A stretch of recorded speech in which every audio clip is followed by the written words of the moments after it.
All right, guys, I am back. So sorry about that. My brother was calling me to gloat because the Dodgers beat the Braves. But once again, man, at the end of the day, y'all, I'm letting y'all know great W. Definitely apologize for the for the mic issues, but great W. Wonderful, wonderful win. I'm happy we did what we needed to do. Defense showed up and showed out. There is nothing that we need to be worried about going in to face the Patriots.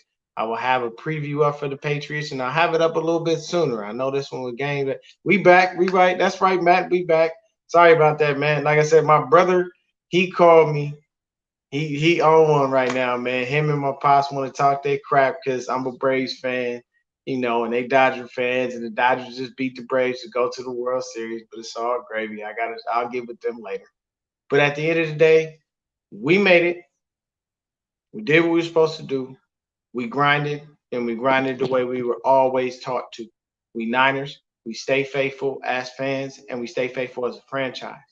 And the one thing I can say is I bet you Jed York Ash didn't leave this time. He ain't roll out at halftime. If he did, he tried to get his ass back real quick. To me, I don't like that. You don't give up on your franchise like that.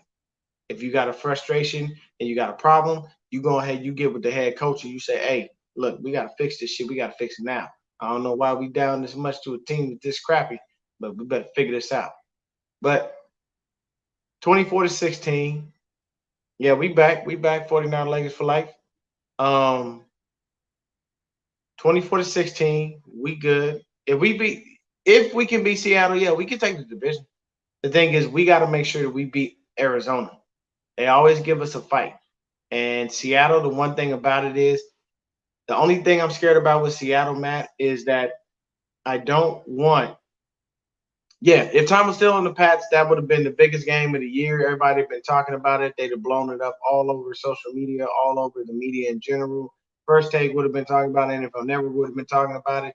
You'd have heard Patriots people talk about 49 people talking about it. The Master versus the Apprentice. They probably would have had some kind of Star Wars theme going on. It would have been a big, ridiculous thing. But if we wind up facing Tom Brady in the playoffs, they're still going to do that. It's not going to change anything.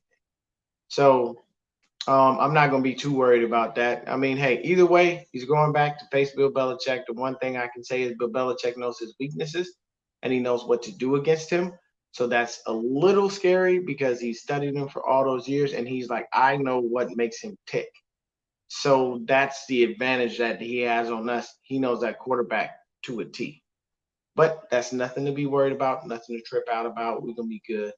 I just want to say at the end of the day, we came in and did exactly what I said we needed to do.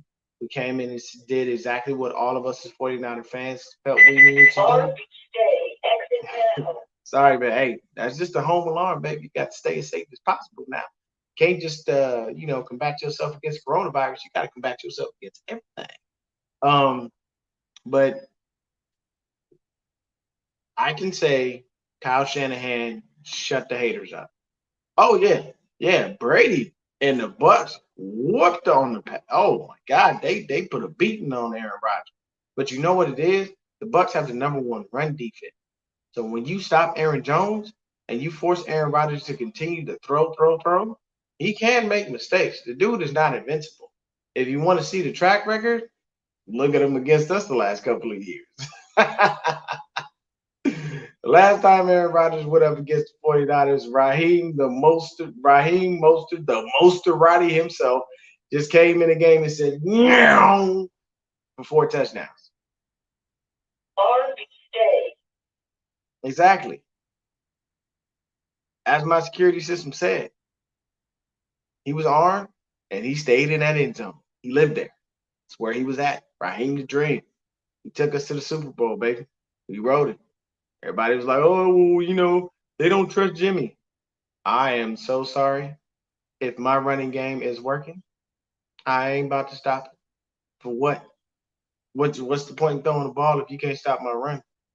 Now, if you start to slow my run down, yeah, I can throw the ball. I got that option, but I don't need to. Ain't gonna bother me none. You know what I'm saying? Yeah, we have to force A-Rod to throw, and at the same time, we have to make sure that we stay disciplined. As long as we have Barrett and Mosley healthy, we are good. Because you got to think about it like this. Jamar Taylor held it down pretty good today, too, people. Jamar Taylor did not have a bad game by any stretch of the imagination. He didn't do too bad for himself. I thought he did very well. You know what I'm saying? Holding down that nickel spot. Cooper Cup ain't ball out. He ain't doing nothing like ridiculously fantastic or spectacular. So what was Cooper Cup? I think I already went over his stuff. Cooper Cup, 3 catches, 11 yards. That was the man they had coming in here. Cup looked like a yak master coming into this game. Not today, buddy. Not today. Their leading receiver was Tyler Higbee, and he only had 56 yards. They didn't have a 100-yard catching. They didn't have a 100-yard receiver on the squad. They scored those 2 TDs. Josh Reynolds got that joint garbage time. Robert Woods had that other one. But you got to think about it, man. Every now and then you're going to give a touchdown. You know, it's really hard to kind of hold the team without one, but it's all gravy.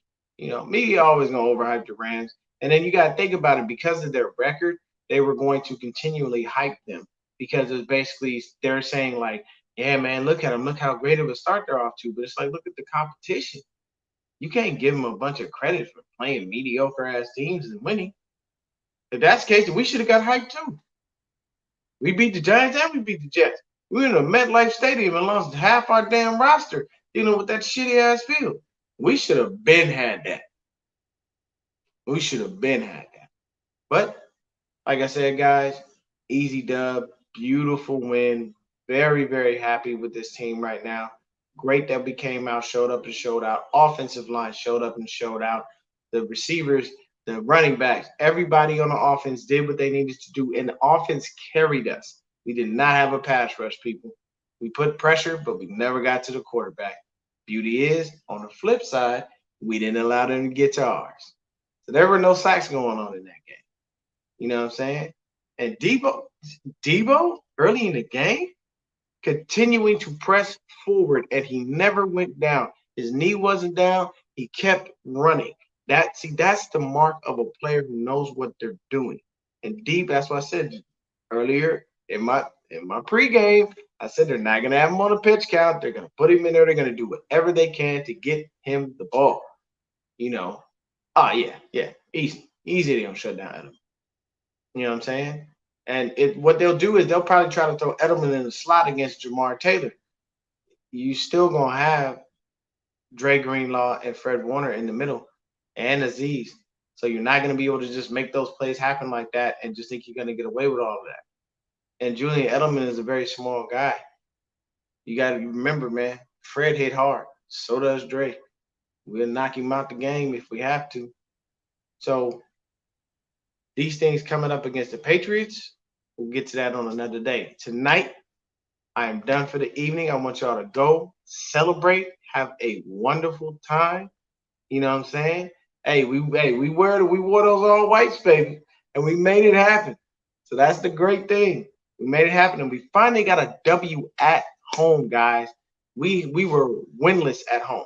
Finally got a W at home, man. Jesus Christ. Took us forever, but we did. So next week, on to the Patriots, one game at a time.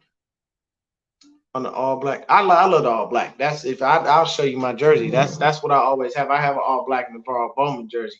So if you see it, that's the jersey right there. I love them. I like them. This was the first jersey that I actually ever purchased. I like them. They don't really wear them very much, and we don't really have alternates like that.